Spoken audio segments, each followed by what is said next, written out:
In today's fast-paced, technology-driven world, we're spending more time indoors than ever before. And this video explores the concept of nature deficit disorder and its profound impact on our society, health, and well-being.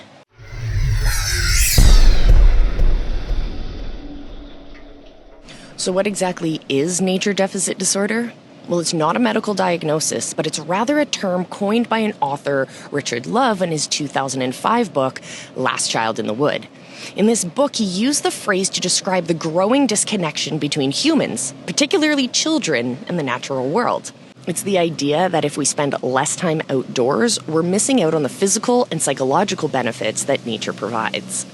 So what does nature deficit disorder look like in real life? Common symptoms include decreased use of our senses, attention difficulties, higher rates of physical and emotional illness, and a disconnected feeling from the living world around us. These manifestations can impact our overall well-being, creativity, and even our sense of community. And here's the kicker: nature deficit disorder is becoming increasingly prevalent in our modern society. Studies show that the average American child spends just 4 to 7 minutes a day in unstructured outdoor play, while logging more than 7 hours a day in front of screens. And adults aren't faring much better.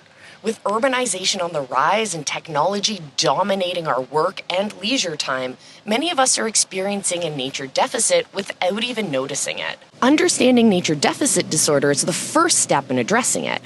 As we continue, we'll explore the impacts and, more importantly, how we can reconnect with the natural world around us. Have you noticed a decrease in your time spent outdoors? Share your experiences in the comments below. Now that we understand what nature deficit disorder is, let's explore its more far-reaching impacts on our lives. The consequences of disconnecting from nature touch every aspect of our well-being: physical health, mental health, and cognitive health. Let's start with physical health. As we spend more time indoors, we're seeing a rise in obesity rates. Without regular outdoor activity, we're missing out on natural opportunities for exercise and movement. This sedentary lifestyle contributes to weight gain and associated health problems. Additionally, less time in the sun means many of us are becoming deficient in vitamin D, which is essential for bone health and immune function. But the effects go beyond just our bodies. Nature deficit disorder takes a toll on our mental health too.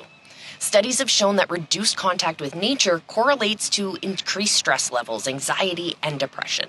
The constant bombardment of digital stimuli, coupled with a lack of natural calming environments, can leave us feeling overwhelmed and emotionally drained.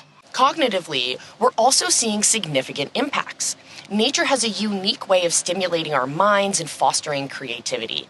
Without regular exposure to natural environments, many people experience reduced problem-solving skills and creative thinking. The structured, predictable indoor environments we've created simply don't challenge our brains in the same way that nature does. Nature encourages exploratory behavior, risk-taking, and imaginative play, all crucial for cognitive development, especially in children. Adults, too, benefit from cognitive restoration that nature provides, helping us improve our focus and alleviate that mental fatigue.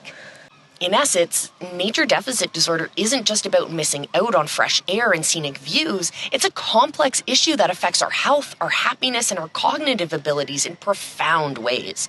As we continue to unravel its impact, it becomes clear that reconnecting with nature isn't just a luxury, it's a necessity for our overall well-being. If you're finding this information valuable, don't forget to hit that like button and subscribe to our channel for more eye-opening content on health and society. Now that we've explored the impacts of nature deficit disorder, let's talk about solutions. The good news is reconnecting with nature doesn't have to be complicated or time-consuming. There are many ways that we can bring more green into our lives, and the benefits, my friends, are substantial. First, let's look at how we can incorporate nature into our daily routines. It can be as simple as taking a walk in a local park during your lunch break, or starting a small herb garden in your windowsill. Even looking at nature photos or listening to nature sounds during your workday can have positive effects.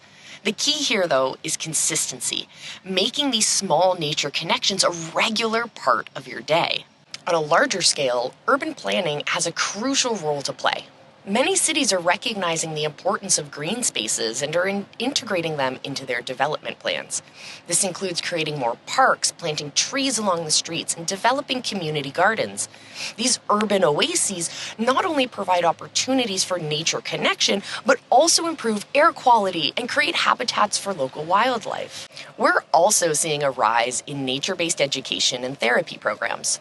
Forest schools, which conduct classes entirely outdoors, are gaining popularity worldwide.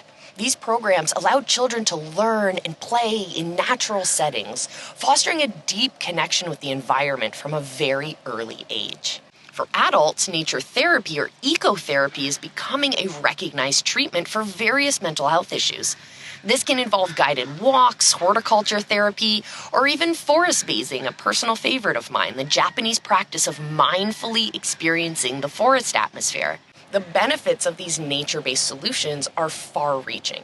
Regular contact with nature has been shown to reduce stress, improve mood, enhance cognitive function, and even boost our immune systems. It can help children develop better motor skills and attention spans. It gives adults a much-needed break from that digital world. Reconnecting with nature isn't just about combating nature deficit disorder. It's about enhancing our overall quality of life. Whether it's through personal habits, community initiatives, or structured programs, bringing more nature into our lives can lead to healthier, happier, and more balanced living. Remember, every step towards nature, no matter how small, is a step in the right direction. So why not start today? Your body and your mind and your spirit will thank you. Reconnecting with nature is not just a luxury, but a necessity in our overall well-being. By understanding nature deficit disorder, we can take steps to mitigate its effects and create a healthier, more balanced lifestyle. Take the first step today. Commit to spending at least 30 minutes outdoors each day this week and see how it affects your mood and your energy levels. Are you ready to embark on a transformative journey back to nature? Well, join our free virtual forest bathing sessions and rediscover the profound connection between humans and the natural world. Let the whispers of the forest guide you to inner peace, rejuvenation, and a deeper understanding of peace and place in the grand tapestry of life. This is your chance to heal, to grow, and to reconnect with the rhythms of the earth. Don't let another moment slip you by. Take the first step towards a more balanced, more nature-rich life.